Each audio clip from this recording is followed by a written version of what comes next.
नमस्कार बच्चों को। क्योंकि आपसे रूबरू होने का मौका नहीं मिल रहा है, इसीलिए शब्दों के माध्यम से आपसे बात कर रही हूँ। नमस्कार।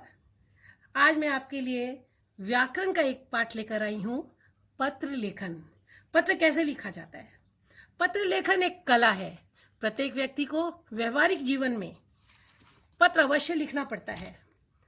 यह संदेश भेजने और प्राप्त करने का सबसे सरल साधन होता है। इसके माध्यम से हम दूर अपने मित्रों, सगे संबंधियों से विचारों का आदान प्रदान कर सकते हैं।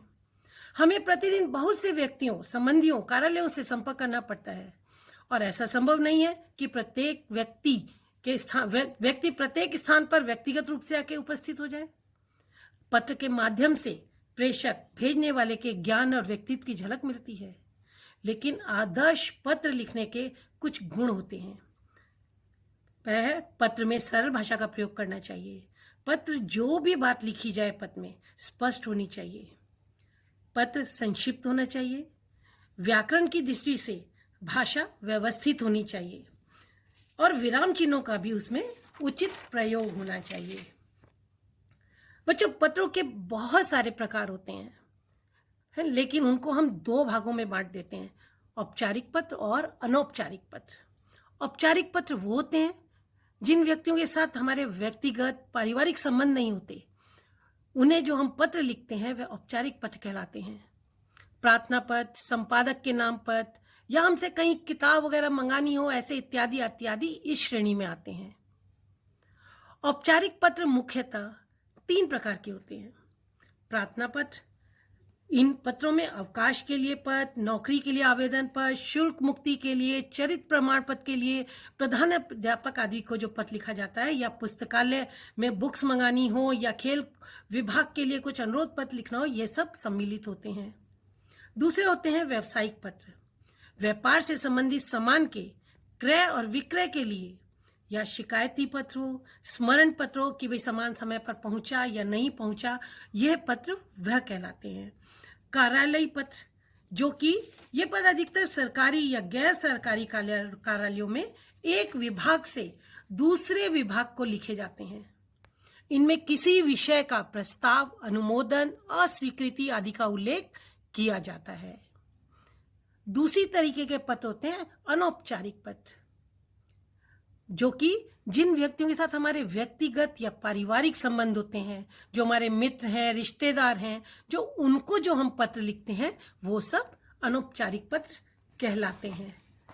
अब मैं बात करूं अगर पत्रों के अंग की, तो सामान्यतः पत्र के 10 अंग माने जाते हैं। पहला हम लिखते हैं पत्र प्रेषक का पता, जो पत्र भेज रहा है उसका पता। पत्र में सबसे ऊपर पत्र लिखने वाले का पता होना चाहिए। औपचारिक में पूर्ण पता होना चाहिए तथा अनौपचारिक पत्र में आंशिक पता होना चाहिए। तिथि, पते के नीचे दिनांक अवश्य लिखनी चाहिए। एक है संबोधन। औपचारिक पत्रों में जिसे पत्र लिखा जाता है उसका नाम, पद व पता लिखने के बाद माननीय अथवा आदरणीय आदि संबोधन लिखे जाते हैं। जबकि अनौपचारिक पत्र में सीधे पूज्य पिताजी, आदरणीय भाई साहब आदि लिखा जाता है। अभिवादन, औपचारिक पत्रों में कोई अभिवादन सूचक शब्द नहीं लिखा जाता है, जबकि अनौपचारिक पत्रों में अपने संबंधों के अनुरूप सादर चरण स्पर्श, प्रणाम अथवा खुश रहो, नमस्कार आदि शब्द लिखे जाते हैं। नेक्स्ट है विषय। औपचारिक पत्रों में विषय अवश्य लिखना चाहिए। जैसे विषय अवकाश के लिए प्रार्थना पत्र है, शुल्क मुक्ति के लिए है, अनुरोध के लिए है, मतलब विषय किस कारण से हम पत्र लिख रहे हैं। लेकिन अनौपचारिक में यह सब नहीं लिखा जाता है। पत्र का प्रारंभ कैसे करते हैं? अनौपचारिक पत्रों में अभिवादन के बाद सीधे पत्र आरंभ हो जाता है। जैसे आपका पत्र प्राप्त हुआ, मैं यहाँ सही हूँ, चिंतित हूँ, इत्यादि इत्यादि। लेकिन अनौपचारिक पत्र में भाषा अलग हो जाती है। मूल विषय या कलेवर। औपचारिक पत्रों के इस भाग में विषय का विस्तार आता है कि किस अवकाश का कारण क्या है, किस कारण से पत्र लिखा गया है। जबकि अनौपचारिक पत्र में जो भी पत्र में लिखना है यहाँ हम लिख सकते हैं। पत्र की समाप्ति। औपचारिक पत्रों में शिष्टाचारवश आभार व्यक्त करना होता है, धन्यवाद करना है, वह लिखा जाता है। जबकि अनौपचारिक पत्र में शिष्टाचार सूचक शब्द जैसे घर पर सबको नमस्कार, बड़ों को प्रणाम, छोटों को प्यार आदि लिखते हैं। आत्मनिर्देश औपचारिक पत्र में भवदीय, आपकी आज्ञाकारिणी, शिष्या आदि लिखते हैं। जबकि अनौपचारिक पत्र में आपका प्यारा बेटा, बेटी, तुम्हारा मित्र, तुम्हारा अनुज, तुम्हारी प्यारी बहन, तुम्हारी लाडली बेटी, ऐसे लिखा जाता है। हस्ताक्षर या नाम, सबसे अंत में अपना नाम लिखना चाहिए।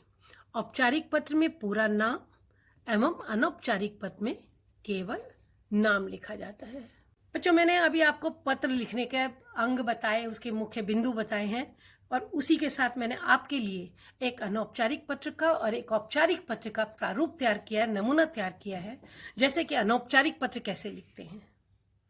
मामा जी को पत्र, सबसे ऊपर आया है लिखने वाले का पता, उसके बाद डेट, उसके बाद हमने संबोधन लिया आदरणीय मामा जी, अभिवादन में हमने लिया सादर प्रणाम। कारण क्या है लिखने का? आपकी कुशलता जानकर अति प्रसन्नता हुई। आपने लिखा है कि आपने नया मकान खरीदा है, आपको बधाई हो। सिंपल सा भाषा है, मामा जी आप इस मकान में एक छोटा सा बगीचा अवश्य लगाइएगा, जिसमें गुलाब, गेंदा, चमेली के रंग बिरंगे फूलों को देखकर मन झूम उठे। इस मकान में कोई किराएदार मत रखिएगा, जिससे कि एक कमरा खाली रहेगा और मैं और रंजन उसके साथ हमेशा अवकाश के दिनों आके मस्ती कर सकेंगे। और पत्र का समापन करते हुए नाना नानी को, दादा दादी को, जो भी घर में है बड़े, उन सबको प्रणाम, तथा इसमें मामा जी को पता है इसलिए मामी जी को हार्दिक बधाई तथा प्रणाम कहिएगा।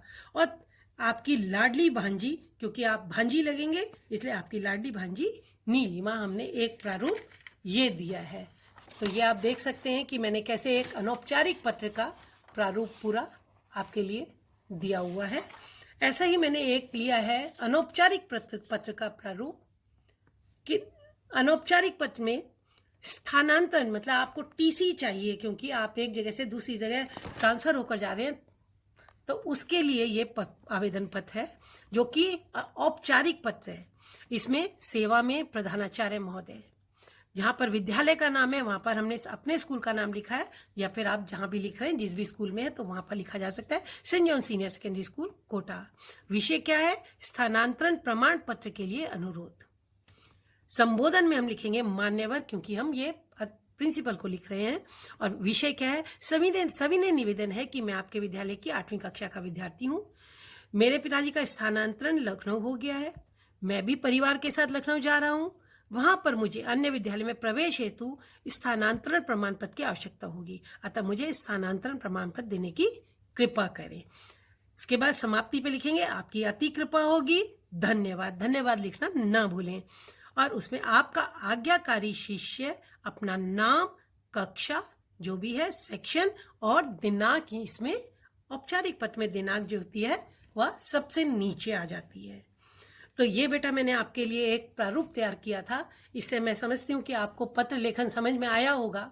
तो आप ऐसा एक प्रयास कीजिए कि अपनी इच्छा अनुसार विषय चुनकर एक औपचारिक एवं एक अनौपचारिक पत्र को असाइनमेंट कॉपी में, अपनी होमवर्क कॉपी में उसमें कीजिएगा। Thank you.